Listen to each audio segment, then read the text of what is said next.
नमस्कार, आप देख रहे हैं जॉनिस पर, आपके साथ में आंचल श्रीवास्तव। उत्तर प्रदेश में कोडीन कफ सिरप को लेकर सियासत एक बार फिर से गर्मा गई। समाजवादी पार्टी के राष्ट्रीय अध्यक्ष अखिलेश यादव ने सीधे तौर पर सरकार पर अहम तथ्यों को छुपाने का आरोप लगाया और जांच एजेंसियों की भूमिका पर भी सवाल खड़े किए। शनिवार को लखनऊ में आयोजित एक प्रेस वार्ता में अखिलेश यादव ने कहा है कि कोडीन कफ सिरप के मामले में सरकार केवल तस्वीरों की राजनीति कर रही है, जबकि असली सच्चाई सामने नहीं लाई जा रही।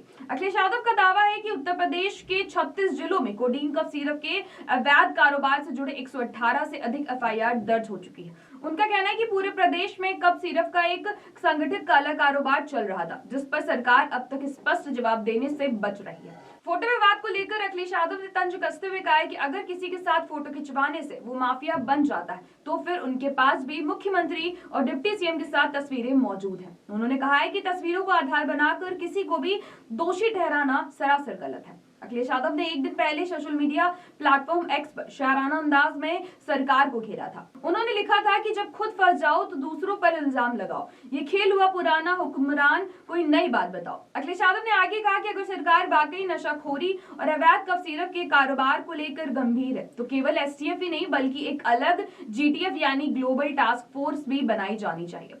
सपा प्रमुख ने जांच एजेंसियों पर भी सवाल उठाए। उन्होंने आरोप लगाया है कि अवैध और जहरीली कफ सिरप मामले की जांच कर रही एसटीएफ भी अवैध कारोबारियों से मिली हुई है। इसी वजह से अब तक कोई ठोस कार्रवाई नजर नहीं आई है। अखिलेश यादव ने अपनी प्रेस वार्ता में कहा है कि एक राज्य का मुख्यमंत्री झूठ बोलता है और उसके साथ खड़े लोग भी झूठ बोलते हैं। आप सोच भी नहीं सकते कि प्रधानमंत्री के संसदीय क्षेत्र से अवैध कफ सिरप का धंधा चल रहा है। ये हजारों करोड़ों का धंधा है। ये एक अंतर्राष्ट्रीय मुद्दा है। समाजवादी पार्टी की तरफ से मैं मांग करता हूं कि सभी माफियाओं के खिलाफ बुलडोजर चलाया जाए। कालीन भैया और कोडीन भैया पर बुलडोजर चलना चाहिए। इस धंधे में शामिल हर कोई कोडीन भैया है। अखिलेश यादव ने अपनी प्रेस वार्ता में क्या कुछ कहा, आपको सुनाते हैं। घटनाक्रम चल रहा है और कोडीन को लेकर के बहुत महत्वपूर्ण बातें सरकार छिपा रही है और एक इसके हम टाइमलाइन देखें और फॉलोअप करें स्टोरी, जो स्टोरी को अगर हम फॉलोअप करेंगे, आवाज एक ये वाला बंद कर देना आप, अच्छा ठीक है। अगर हम स्टोरी को फॉलोअप करें, उत्तर प्रदेश में एक ट्रक के पकड़े जाने से कफ सिरप के अंतर्राष्ट्रीय रैकेट का कैसे पता चला। उत्तर प्रदेश में एक ट्रक के पकड़े जाने से कफ सिरप के अंतर्राष्ट्रीय रैकेट का कैसे पता चला। यूपी 3.5 करोड़ का कफ सिरप पकड़ा गया। बांग्लादेश से चूने के बोरे के आड़ में 4 ट्रकों से लाया जा रहा था।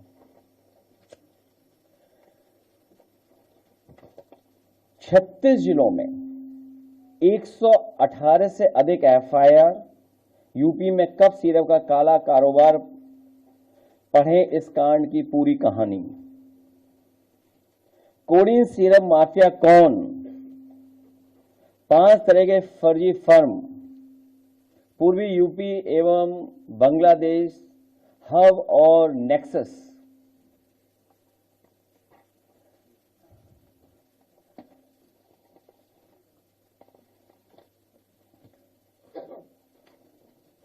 कई तस्वीरें दिखाई जा रही हैं,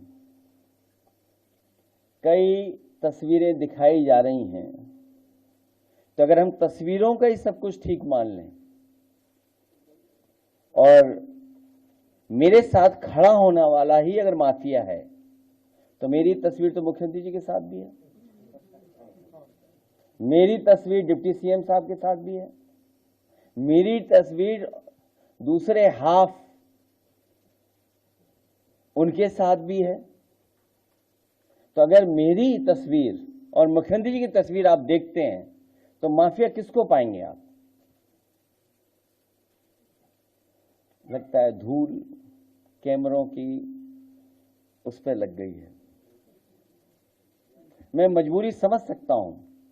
2006 में सोना लूटने के आरोप में गिरफ्तार, अब कफ सिरप कांड में चढ़ा हत्थे, जानिए बर्खास्त सिपाही का आपराधिक इतिहास। सोचिए कितनी पुरानी खबर है।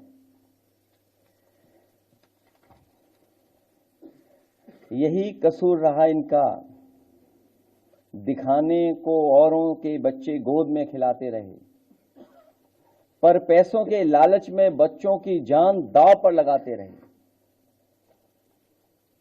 यही कसूर रहा इनका। ये अपनों को हर हाल में बचाते रहे, उनके गुनाह छिपाते रहे। जब खुलने लगा राज इनका, तो औरों पर इल्जाम लगाते रहे। यही कसूर रहा इनका। पहनकर लिबास शराफत का लोगों के एतवार में सेंध लगाते रहे, गिराकर औरों के घर मकान दुकान अपना गोरख धंधा चलाते रहे।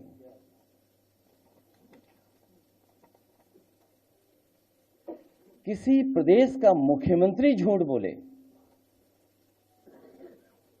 और उसके साथ खड़े हुए जो पसंद नहीं कर सकते मुख्यमंत्री को, वो झूठ बोले,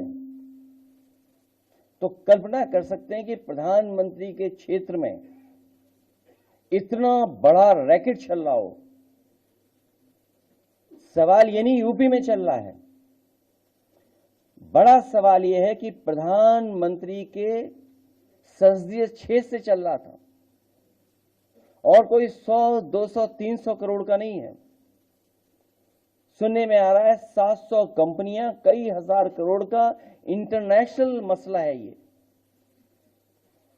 जब ये खुद फंसने लगे तो एक आध तस्वीर जो दिखा करके ये बता रहे हैं कि समाजवादी पार्टी के, तो मैं समाजवादी पार्टी की तरफ से मांग करता हूं कि जो माफिया हैं उन पर बुलडोजर चलना चाहिए। यूपी में मिलिट्री स्कूल बढ़ाया जाए, क्योंकि यूपी में एक भी मिलिट्री स्कूल नहीं है। लखनऊ में, इटावा में, कन्नौज में, बनारस में भी बने हैं। अखिलेश यादव ने कहा कि हम हमारे वीरों के सम्मान के लिए अहीर रेजिमेंट की मांग करते हैं। इकलौती समाजवादी पार्टी ने अपनी मैनिफेस्टो में ये डाला था कि दिल्ली की सरकार बनेगी तो हम लोग अहीर रेजिमेंट बनाने की मांग करेंगे। अखिलेश यादव ने कहा कि जनता सब समझ रही है, बीजेपी नेताओं के चेहरे पर घबराहट साफ दिखाई दे रही। कोडीन कफ सिरप की सच्चाई वो भी जानते हैं, इसीलिए खुद इससे दूर रहें। फिलहाल कोडीन कफ सिरप का मामला अब कानून के साथ साथ राजनीतिक मोर्चों पर भी तेज होता नजर आ रहा है। अब देखना ये होगा कि सरकार इन आरोपों पर क्या जवाब देती है। तो ऐसी देश और दुनिया की बड़ी खबरों पर नजर रखने के लिए आप जुड़े रहिए जनएक्सप्रेस के साथ। नमस्कार।